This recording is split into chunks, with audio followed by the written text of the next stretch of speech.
تازہ ترین ویڈیوز کے لیے چینل کو سبسکرائب کر کے بیل آئیکن اور آل نوٹیفیکیشن پر کلک کریں تاکہ آپ کو ملے ہر اپڈیٹ سب سے پہلے۔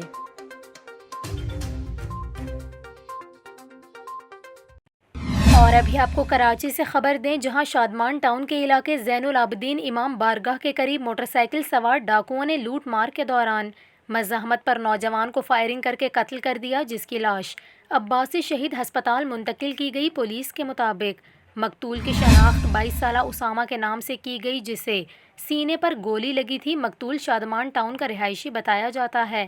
اطلاع ملتے ہی نوجوان کے دوستوں اور اہل خانہ کی بڑی تعداد ہسپتال پہنچی۔ ڈاکوؤں کی فائرنگ سے جاں بحق ہونے والے 22 سالہ اسامہ کے والد ایوب نے بتایا کہ ان کا بیٹا حافظ قرآن تھا، جس نے حال ہی میں میٹرک کا امتحان پاس کیا تھا۔ مقتول کی 2 روز قبل نئی موٹر سائیکل چھن گئی تھی اور وہ دوسری موٹر سائیکل خریدنے کے لیے اپنے دوستوں کے ساتھ شادمان ٹاؤن میں کسی کے پاس آیا تھا کہ اس دوران ڈاکو آ گئے۔ دوسری جانب new Karachi Ayub Goth Sindh cooperative housing society کے قریب ڈاکوؤں کی فائرنگ سے 3 بچوں کا باپ جاں بحق ہو گیا۔ مقتول کی شناخت 35 سالہ زبیر ولد سمیع اللہ کے نام سے کی گئی۔